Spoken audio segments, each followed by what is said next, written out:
Students, this is CA Karishma Bansal from my future academy. अपन लोग अब जियो का चैप्टर नंबर 2 कर रहे हैं, chapter number 14 that is India, location, geology, structure and physiography. What do you mean by physiography? Physiography मतलब ये अर्थ है, अर्थ की जो सरफेस है, सरफेस पे बहुत सारे इरेगुलर शेप की लैंड होती है, अलग अलग इरेगुलर शेप की लैंड जिसकी कुछ हाइट होती है, उसको हम फिजियोग्राफी बोलते हैं। The landform which is irregular and have some altitude on the surface of the earth is called physiography. It includes mountains, plains, plateaus. के अंदर माउंटेन्स भी आते हैं, प्लेन्स मतलब जहाँ पे हम रहते हैं, प्लेट्यूज मतलब थोड़ी ऐसे ऊबर खाबर जो जगहें होती है उसको हम प्लेट्यूज बोलते हैं। On the basis of physiography India can be divided into following physiographic region. Physiography के बेसिस पे इंडिया को हम 5 पार्ट में तोड़ सकते हैं। Northern mountain region, great northern plains, peninsular plateau, coastal plains और आर्किपेलागस। ठीक है, अपन सबसे पहले आते हैं northern mountain region. Northern mountain region मतलब क्या हुआ, ये जो अपना जम्मू कश्मीर है, जम्मू कश्मीर के यहाँ पे जो माउंटेन्स है अपन उसकी बात कर रहे हैं। ठीक है, this is an important natural region of India. It is known as Himalayan mountain system. ये जो पूरा यहाँ पे जो माउंटेन्स है, ये पूरा जो माउंटेन्स है, सारे माउंटेन्स को मिला के हम क्या बोलते हैं? Himalayan mountain system. ये टोटल कितना स्प्रेड है? 2400 किलोमीटर तक स्प्रेड है हिमालय, वेस्ट से लेके ईस्ट तक। ठीक है, आगे इट हैज़ आर्क शेप, ये आर्क शेप का है, ये भी गुड। इसकी विड्थ मतलब चौड़ाई, इसकी चौड़ाई कितनी है? 240 किलोमीटर से लेके 320 किलोमीटर्स तक। ठीक है, ये तो हमको समझ आया। ये कहाँ से चालू होता है? ये अफ़गानिस्तान से चालू होता है, म्यांमार से लेके इंडिया पे आता है, इंडिया से नेपाल, भूटान। तो ये हिमालयन जो है वो सिर्फ और सिर्फ इंडिया में नहीं है, वो अफ़गानिस्तान, म्यांमार, इंडिया, नेपाल, भूटान सब जगह स्प्रेड है। It is a part of mountain system known as Pamir knot. ये जो पूरा माउंटेन सिस्टम है उसको हम बोलते हैं पामीर नॉट। क्या बोलते हैं? पामीर नॉट। याद रखना ये सारे पॉइंट्स। अपना जो नॉर्दर्न माउंटेन रीजन है ना, उसको 2 पार्ट में क्लासिफाई किया गया है, नॉर्दर्न हिमालयन रीजन और ईस्टर्न हिमालयन रीजन। ठीक है, नॉर्दर्न हिमालयन रीजन को 3 पार्ट में डिवाइड किया गया है, ग्रेटर हिमालय, सेंट्रल हिमालय, शिवालिक। ये देखो, जो सबसे ऊपर होता है ना वो ग्रेटर हिमालय, जो उसके नीचे है वो सेंट्रल हिमालय, जो सबसे नीचे है वो शिवालिक। ये सबसे ज़्यादा हाइट वाला होता है, ये उससे कम और ये सबसे कम। ये तीनों एक दूसरे के पैरेलल ही चलते हैं। इसको हम लोग क्या बोलते हैं? नॉर्दर्न हिमालयन रीजन को 3 पार्ट में डिवाइड किया गया है, ग्रेटर हिमालय, सेंट्रल हिमालय और शिवालिक। सबसे पहले पढ़ते हैं ग्रेटर हिमालय के बारे में।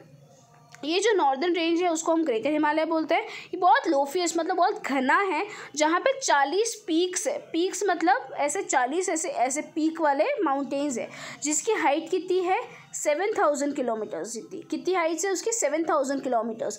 Most famous is mount Everest. ये सारे जो हिमालय, नॉर्दर्न ग्रेटर हिमालय में जो सबसे फेमस है वो माउंट एवरेस्ट, जिसकी हाइट है 484 मीटर। जिसकी हाइट कितनी है? 8848 मीटर। कितनी? 8848 मीटर। ये नेपाल चाइना बॉर्डर के ऊपर आता है। इसको हम लोग क्या बोलते हैं? सागरमथा भी बोलते हैं। क्या बोलते हैं? सागरमथा। जो तिब्बत में इसको क्या बोला जाता है? सगरमथा बोला जाता है, सागरमथा। इंडिया की जो सबसे हाईएस्ट माउंटेन रेंज है वो है K2, जिसकी हाइट है 8611 मीटर। ठीक है, they are 3 distinct ranges parallel to each other. ये जो ग्रेटर हिमालय, सेंट्रल हिमालय और ये जो शिवालिक है वो एक क्या है? एक दूसरे से पैरेलल चलती है। अब आते हैं सेंट्रल हिमालय पे। सेंट्रल हिमालय की जो चौड़ाई है वो है 80 से लेके 100 किलोमीटर्स तक। यहाँ पे जो रेंज, अलग अलग जो रेंजेस है वो उसका नाम है पिरपंजल, महाभारत, नगतिबा। हिल स्टेशन जो यहाँ पे अलग अलग सेंट्रल हिमालय के अंदर सिचुएटेड है वो है Dalhousie, Dharamshala, Shimla, Mussoorie, Ranikhet, Almora and Darjeeling. Holy places मतलब जो तीर्थ स्थान है जो यहाँ पे सिचुएटेड है वो है गंगोत्री, यमुनोत्री, बद्रीनाथ, केदारनाथ। ये सारा किसके अंदर सिचुएटेड है? सेंट्रल हिमालय के अंदर।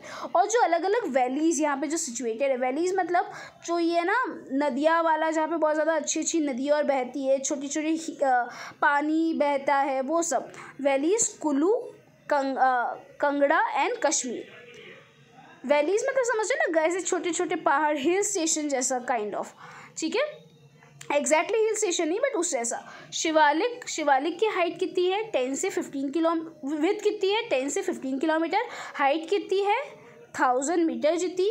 वहाँ पे जो वैलीज होते हैं ना, वहाँ की वैलीज के जो नाम है ना मोस्टली उनको डून्स बोला जाता है, जैसे कि देहरादून, उसके बाद पाटली डून, कोटारी डून। यहाँ की जो वैलीज है ना वो स्टोन्स और सेडिमेंट्स, थिक सेडिमेंट्स मतलब बड़े बड़े पत्थरों से बनी हुई है।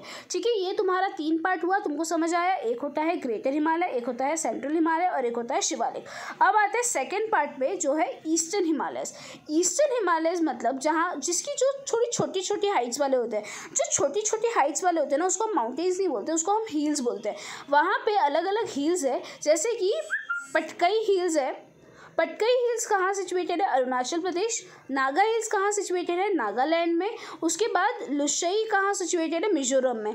ये सारी जो हिल्स है ना वो ईस्टर्न बॉर्डर्स पे है and have their contribution in अखरन Yoma range of Myanmar. More over अखरन Yoma range है ना उसके अंदर भी ये सारा कुछ ना कुछ अपना कंट्रीब्यूशन देती है, जो कहाँ पे है, म्यांमार में है। गारो, काशी, जंताई हिल्स कहाँ पे है, मेघालय में है। Mountain region have more rainfall, क्योंकि माउंटेन रीजन में ज़्यादा बारिश होती है, उस वजह से वहाँ पे ज़्यादा क्या है, वहाँ पे ज़्यादा फॉरेस्ट भी है। वहाँ पे समझ लो मैंने क्या बोला, बिकॉज माउंटेन रीजन में ज़्यादा बारिश होती है इसीलिए वहाँ पे ज़्यादा क्या है, ज़्यादा घने घने फॉरेस्ट भी है। इतना पार्ट समझ आया, बहुत ज़्यादा ईजी था, इसमें कुछ भी नहीं था। कल से अपन चालू करेंगे ग्रेटर नॉर्दर्न प्लेन्स। ओके।